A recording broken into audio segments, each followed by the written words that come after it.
We're here at snack time. All right, welcome back. This is our third episode. Is it our third episode? We did this in 2020, but we're starting all over. So it's our third episode. We have a pretty cool guest today. First things first, as I like to remind you, that's New York City. That's a real backdrop. They don't have that at NBC. I have that here. I want to thank my people at Fortune Studios for giving me water. They don't do much else. I'm so tired from dancing during the intro. I think I just want to call it. I think this is done, guys. Just kidding. I want to talk to you about my guest. My guest is an artist, I could say an animator. I think he may want to speak on that, and has a new TV show out called Sucklord City. It's about his fucking 10th TV show, but we'll get into it with him. Please welcome the Sucklord himself. How you doing?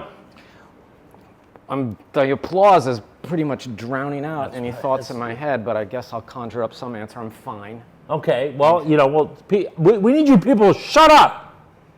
Sorry, they get rowdy. How you doing, man? I'm fine. Good. What is this all about? What do you mean? Like, why am I here? What is this? How dare you? You are a supervillain, aren't you? You invited me on here. I'm just trying to get up to speed. Give What's me up? a What do you break. wanna You're talk here about? because I want to talk about your new show. I bet. Now, we'll get into the old shows because the Sucklord City is no microsexuals. Well, it's not entirely different in the way that it uses miniatures and action figures Facts. as part of the essential So storytelling device. actually, can you get into that? Because it uses miniatures and action figures, and then it also uses... It's basically like Fifth Floor Mr. Rogers. Concept of that, it's like a general interest show about people, places, and things. The world being experienced by a sensitive and articulate soul with a unique point of view. And who is that sensitive? Well, so we couldn't find anybody, so I had to do it myself. Yes. And As Sucklord. yes, and it's just an entry point into an investigation into, like I said, human interest. And we focus on New York City, and we deal with the city, we deal with people, but then there's also a miniature city called Suckadelic Street, which is like, in Mr. Rogers, he had the little land of make-believe where the little trolley would go and the puppets would act out, like a sort of allegory to whatever the episode theme was. So that's the concept, and it's still in development. Like, I'm the type of person, I'll put something out while I'm still working on it. Yeah. That's Really? Yeah. Because we're not familiar with that idea. Well, this is a concept of like, make it exist first. Same, baby. All right, make it exist, then make it good, because people do get caught up in like making shit perfect, and then they never get it. That's why I came up with the name Suckadelic for my company, because I knew I was going to be doing everything by myself, and I knew I was never going to get it perfect. So I decided that I'm just going to like get it as good as I can get it, which isn't going to be very good, and then put it out. And instead of trying to hide the fact that it sucks, I'm just going to like sort of build that as the aesthetic and let people know up front, like, yeah, you're getting something that might suck. It's transformational sucking, but... Oh, wait. Slow down. Okay. I'll let you talk for a while, sir. Transformational sucking. Speak more. Well, transformational is a word that I've heard tossed around a lot when I was on another TV show called Work of Art, The Next Great Artist, where the idea... Hold on, on Bravo. Yeah, on Bravo. On Bravo, TV. okay. And this was a word that they used to... Not on Parks Department. Yeah, they used to... Well, that's number 11 now. They used to use that term a lot to just mean like whatever materials or whatever resources, whatever individual idea you're working in, you've done something to significantly alter it and make it something new. And that's sort of what I'm doing here with this whole Suckadelic concept, is I'm taking crap and making it a little better, or it's like... But you started Suckadelic how many years ago now? Probably 96. Okay. That's when I put out a tape called Star Wars Breakbeats, which was the first thing I ever put out, and it was basically right when like the Star Wars craze, because the second, when the prequels, the first episodes, whatever. When Star Wars came back, I mean, it was a throwback for a while, and then it became fashionable again. And this was like the gimmick that I was using to make myself famous, is that I want to make music, and this was the era of like the bedroom DJ when you could just buy a little sampler, and I was doing this shit at my mom's house, and you could just make a record, and so I was like, I know a lot about Star Wars because I was a Star Wars kid, and like now it has like sort of cool throwback nostalgia vibes, like to be a Star Wars guy in but that was like you were a dork and you were doing something. Yeah, but then it became vintage and it. But you were aged music. well. You were into music. You played music. It kind of right. Am I right? Or? Yeah, but I figured like, are gonna people want to hear my music, or I gotta attach something to it that's has a built-in audience? And so I took like all these Star Wars samples and mashed them up and made them into breaks and beats and hip hop shit, and put it out, and it did pretty well, actually. That's cool. But I mean, I called it Suckadelic Records because I made it in my mom's house, and it was fucking sucked. And since then, you've had. Hold on, I can hear you guys in the control room over there. Thank you. This is a top-notch operation. A little bit of sucking. I'm not going to make a value judgment on your production. Bit of suck. Don't worry. I'm not worried. Anyway, Sucklord, you then. Had a number of other projects, some video projects and stuff, and we'll get back to Suckadelic City and the specifics on that. But like, you had the microsexuals. That was mini action figures. That was all mini action figures, and then you actually made action figures. I think that was the main thing. That was the driving kind of creative force and probably business force behind it, right? Well, yeah. I mean, the music didn't pay very well, or I couldn't find a way to make money off of it, and like I was selling CDs. The independent music you were doing. I tried to sell the record to Lucasfilm. I made a demo tape of the Star Wars breakbeats, and I tried to sell it to Lucasfilm, and they were like, no, we don't get this, and we're not doing it. Now they have shit like it, Really? You could go on StarWars.com, and they got Star Wars lo-fi beats, and shit like that. So this is shit I thought of fucking 30 years ago for all the good it did. Too early? What's new? Well, that happens a lot, believe it or not. Yeah. But I was like, my business model was selling CDs. I was selling CDs out of, remember Other Music? Yes. On 4th Street. Yes. That was my business, selling Star Wars breakbeats records. Because when Lucasfilm told me no, I put it out anyway, hoping they would sue me, and then realized that it would, then I would get it. I got on NPR, and it's like, okay, I got on NPR. I'm on All Things Considered now. They're gonna sue me, and they never did. So then it just became a business. So, but it was not like a troll. It was a genuine creative effort you put out. But then you were like, let me try to get some. Well, it was like I thought it was a good idea. I thought, and like I didn't, and I thought I went through the normal channel of trying to like get it licensed and they couldn't do it. So I was like, I'm going to do it indie, and I figured if I can make enough buzz with this, then they'll have to come after me. But that's what they did to their fan club magazine. There was the Star Wars used to put out this magazine called Star Wars Insider, and what it was is there was a kid putting out an indie zine called Star Wars Generation, and they sued him and shut him down, and then hired him to run their magazine. So I was like, I'm going to do that. Yeah. But they didn't have a hip hop department. Yeah. So there was nothing to do. So then I just wound up making money off it. They never sued me. They never did anything. And the money was coming in, but I was selling CDs, and like that was right around the time Napster was coming out, and like I just didn't pivot, and then the music dried up, so I had to make something else. And I had also been rejected by all the toy companies in the world, and I was like, I want to make figures. I've been playing with Star Wars toys since I was a kid, and I had something to say, and I saw you flipped them. Name like 3 of the characters. The main thing was the Gay Empire figure, which is like just a pink stormtrooper. That was big. Yeah, that's still the biggest one, and that was like kind of the first one I did, and that got me on the map, and like there was a burgeoning market for this kind of stuff, and it was like the fact that I was making them myself here in Chinatown by hand, because whenever all the other designer toys, you remember like Jaquan and 360 Toy Group and Futura with the Point Man and all, and Bathing Ape and all these guys, I wanted to do that. None of those guys wanted to fuck with me, so I finally ran out of options. Even Kid Robot told me to fuck off, and so I had to make it myself. Even Kid Robot, that means. Well, because they were. When you say it like that, I get what that is. Well, they would do pretty much. Well, you know how 360 Toy Group and they were a little very exclusive about who they fucked with, and they were fucking with major people like Cause and Stussy and Supreme. And Jaquan was very early, and he was a man and all that. And he had limited resources, and he went for the sure thing, and I was a nobody. So like Yeah. he was nice. Did Lev ever sell your toys? No, I mean, he saw my stuff, but he didn't want to produce anything either. That's Nobody. Toy Tokyo. Toy Tokyo. I mean, great guy. And yeah, I mean, all these people have supported me subsequently, but when I was looking for a break, I wasn't finding it there. So, but then I want to, the reason I asked you the name, like, of course you had Gay Empire. Give me just another name. I mean, there's like a can't remember zillion off the top. Sucklord figures, and then, fuck if I can, that all just And then you blends started doing together. your friends and making them, and that was, it was kind of like an artistic, somewhat sarcastic, somewhat like hacker kind of take on the toy stuff. Well, they were bootlegs. But it was very original. Bootlegs, thank you. Calling them bootlegs, because Yeah. I was hand making Sure. them, you Yeah. know, with using molds and resin and shit Wild. like that.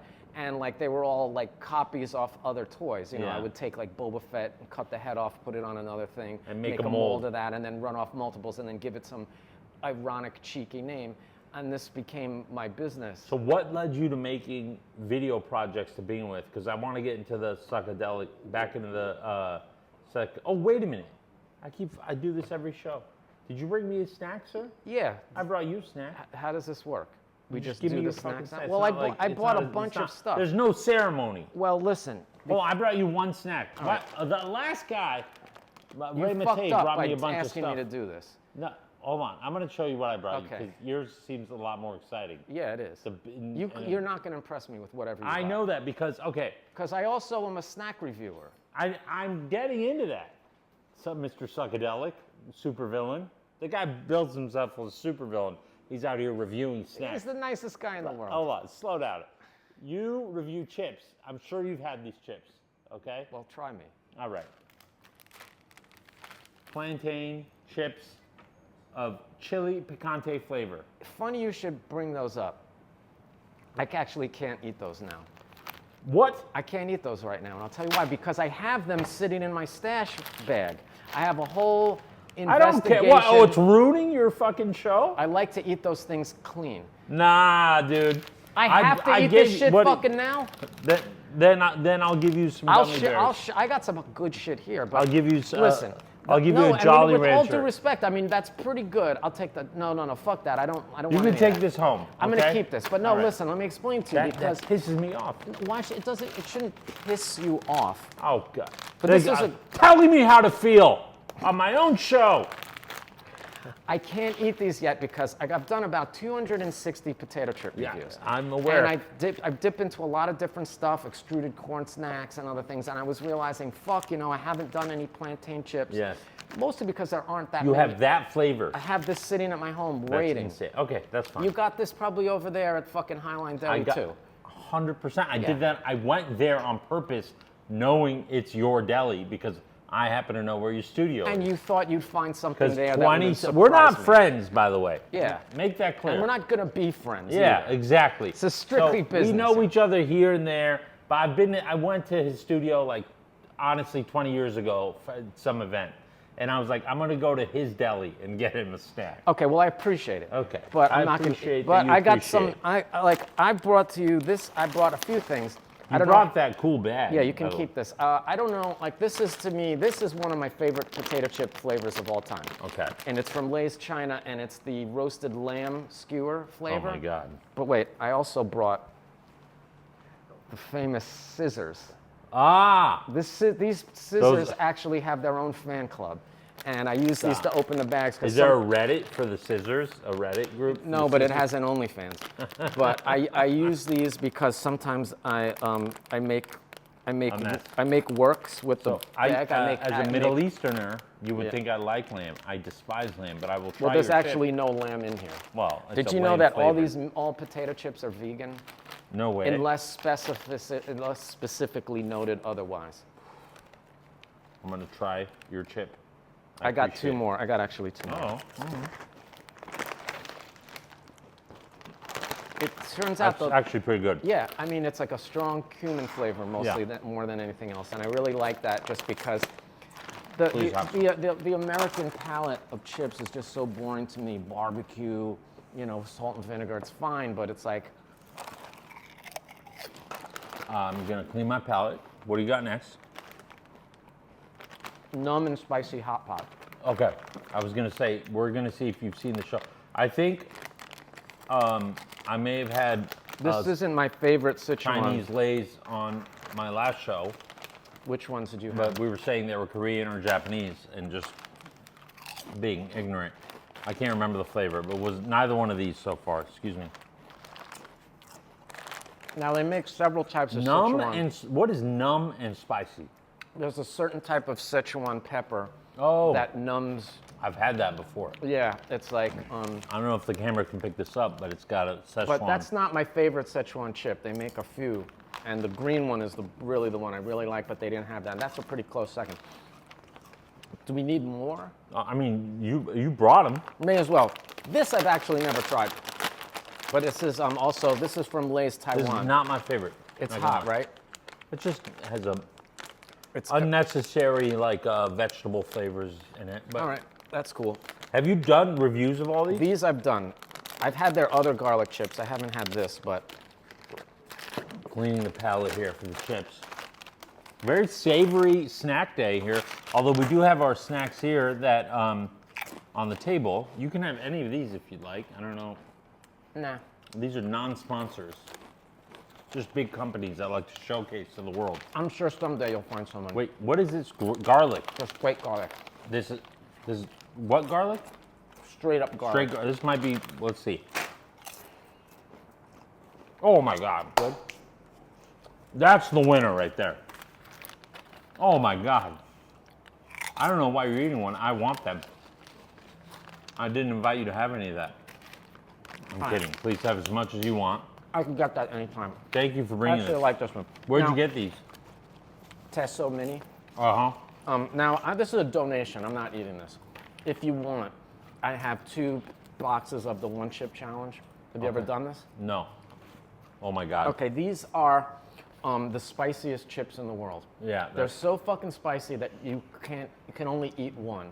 First of all, let's just take note that Sucklord went above and beyond with the snacks. He brought 3 bags of chips and then brought the spiciest chip in the world here for us to try. I'm not going to eat this, and Okay. I don't want you to eat it while I'm Right here. now, because it's not going to work. It's going to be a disaster. It's going to end the show. But I mean, I I mean, it makes good TV. but they got the 2023 version and 2022 version. I've had this one, and it was one of the worst experiences of my life. Oh my God. But it made for good television, and I can't do it again. Well, I'm not gonna. Yeah, we've seen these on TV a lot. Somebody died from this last year. That's why they canceled it. Why do you bring it here? This was like pepper spray. It's like eating pepper spray. I So- think I'm gonna stick to the garlic. Do you think somebody would come on here You and know, eat if these? somebody's watching this now and I'm not eating this, they're like, why am I watching a show named Snack Time and they're showcasing a snack and not eating it? I'm daring someone to come on here and do it because it's not going to be I me. appreciate that. I had to take my shirt off when I ate this shit. Oh my I God. drank like a gallon of milk and was laid out for like 2 hours from eating this shit. Are you joking? No. But I thought maybe you might like them. Thank you so much. So exciting. You are a supervillain. I mean, if somebody's going to use them, if you don't want them, I'll keep them. I think somebody might use them at some point. I might use one. Some tough guy. Some Damn. tough guy going to come on here and think he's got a stomach of steel. Yeah, I don't think it's going to be any of our guests. Well, if you think We might have to do this off camera. Holy shit. All right, well, thank you.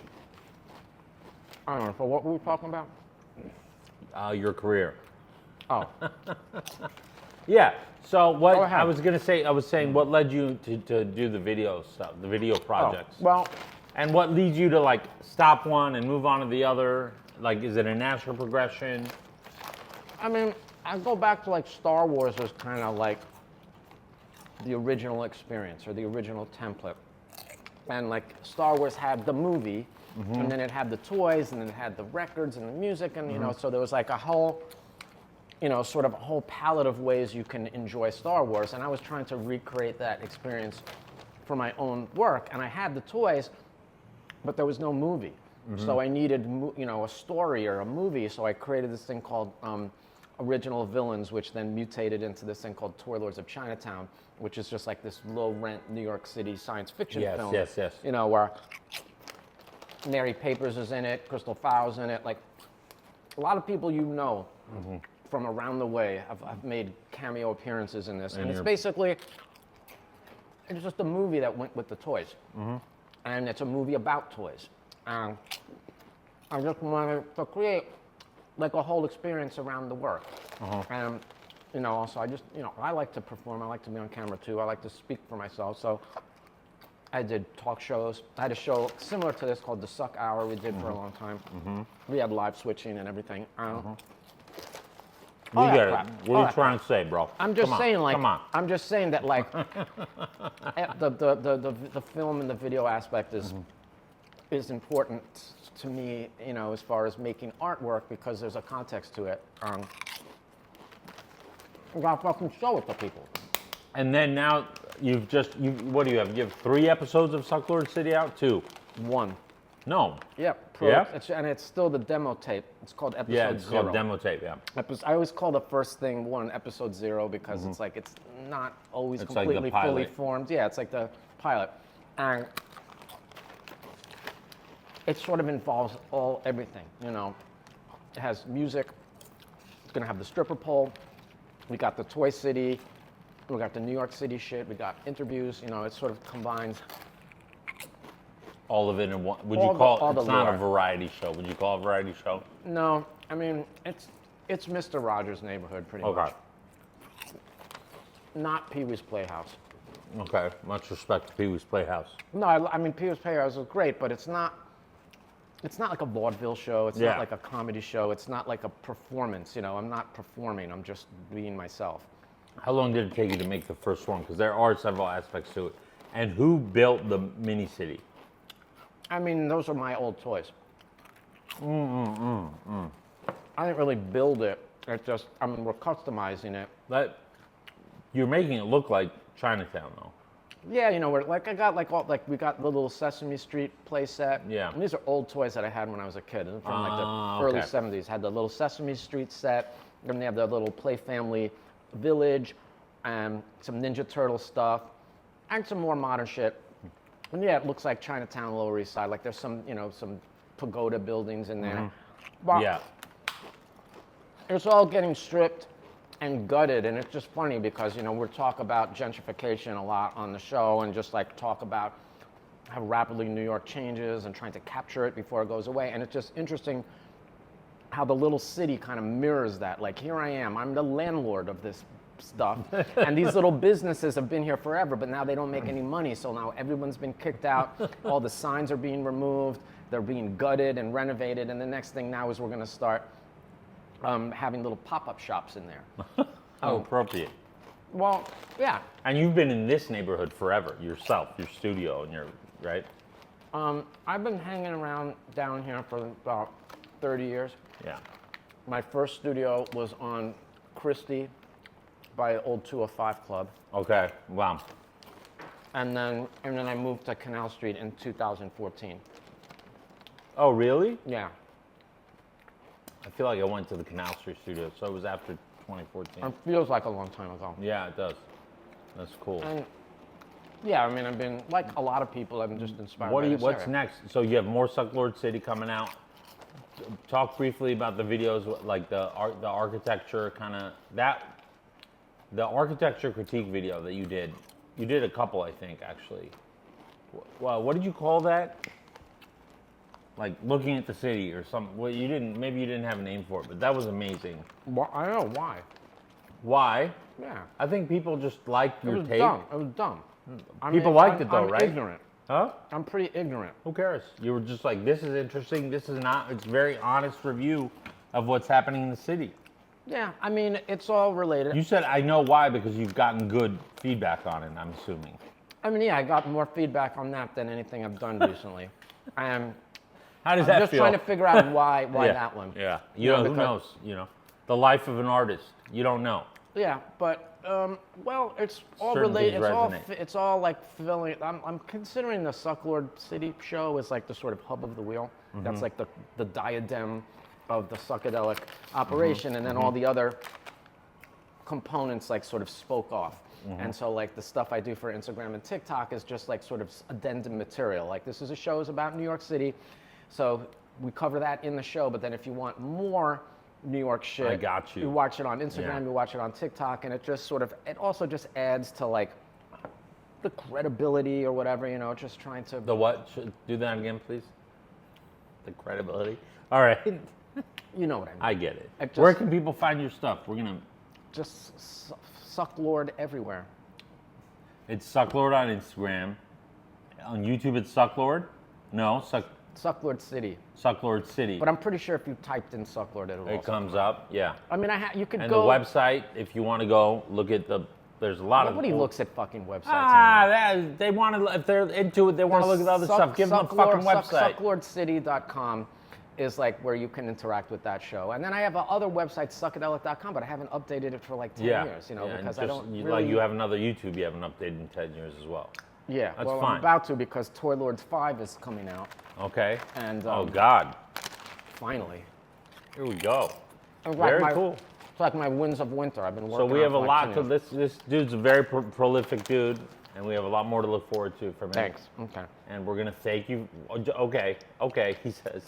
I'm Well, I know thanking you're you. trying to wrap it up. I'm thanking you for coming in. And you're wrapping it up. Yeah. Okay. You have more to say? Let's keep I talking. could do this all fucking day, but I know you have like you want this to be a short show, Yeah. so I can shut the fuck up. Yeah, shut the fuck up. All right. We're done. Thanks Say- for coming. Say less. Thank you so much. Thank you. Amazing snacks. Pretty good guest. Thank you. Later. Snack time.